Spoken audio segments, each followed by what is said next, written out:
first few podcasts are by and large preliminary to the actual work we will be doing in this course.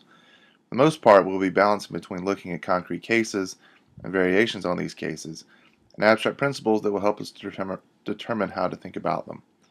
These first few podcasts are attempts to get some of the groundwork done concerning the abstract principles. If this material seems dry to you and you wish it were more interesting, I feel your pain, and I ask that you bear with me for a little while until we can get into the fun part of confronting real-world ethical problems.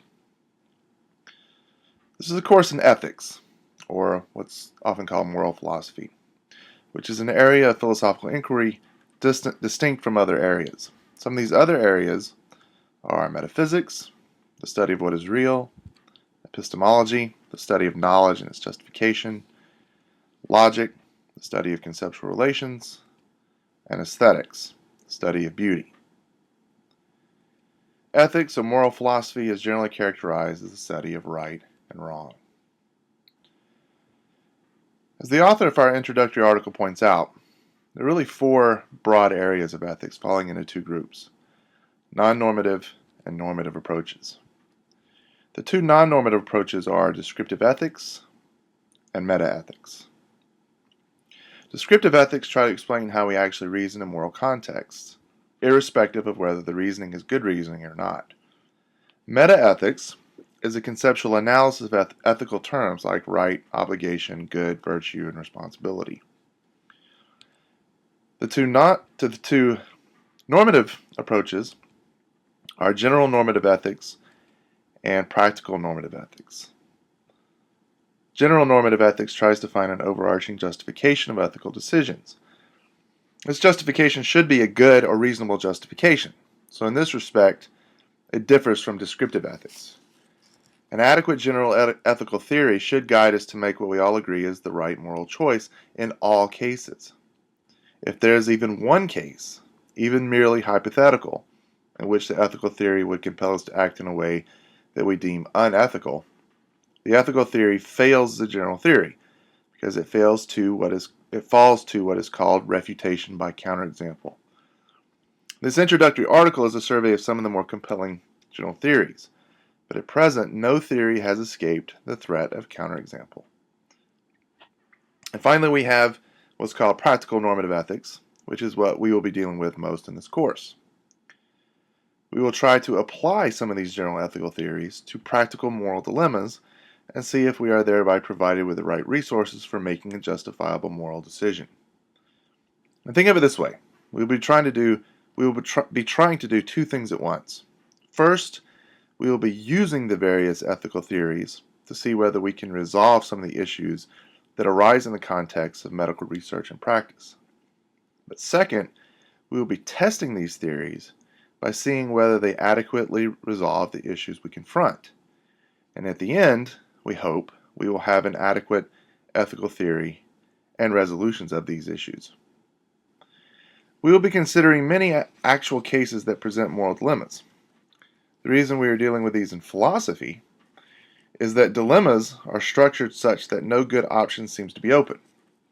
Either one has no good reasons for taking any one of the available open and mutually exclusive routes, or one has good reasons for taking each of them. There seems to be no deciding factor. Thus, no clear answer is forthcoming, so we need to figure out how to think about the issue. As Beauchamp points out in the text, sometimes there are some fairly obvious ways to resolve disagreement. So let's look at these before we get into our actual work. So first, not all parties may be aware of all the objective facts. When these facts are brought to light, the disagreement may vanish. That's the first way. Second, sometimes parties in the discussion are using terms in different ways.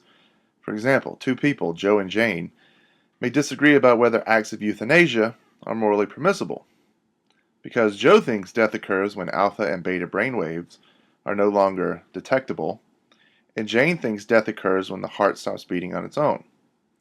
So the two will have to agree on what the term death means in order to agree about whether euthanasia is permissible or not. So defining crucial terms is another way to resolve disagreements. Third, if the parties in disagreement could agree to accept a common moral code This could resolve the disagreement. Fourth, a healthy diet of examples and counterexamples could advance the discussion toward agreement. Many debates get bogged down in abstract reasoning that eventually lose sight of the real world. By producing examples, one might persuade the other party to take one's point. Of course, the opposing party could produce a counterexample, which might persuade one to abandon his or her own position.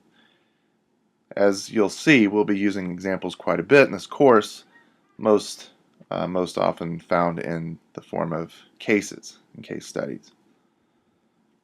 Finally, one approach to resolving disagreement is what philosophers are trained to do, which is analyze arguments. As we've covered in a previous podcast, people construct arguments. But an argument is not a good argument merely by virtue of its having premises and a conclusion. We will be involved primarily in assessing arguments and trying to formulate good arguments on our own. Now, one distinction we have already implicitly made is between descriptive and normative claims. Just to get the terminology out here, descriptive claims are empirical. They're about the world. They describe the world just as it is and make no judgments about whether the world is the way it should be. Normative claims, on the other hand, do say something about how the world should be, independent of how the world is. We'll be making both descriptive and normative claims in this class, so it's important to be clear about how the two kinds of claims differ.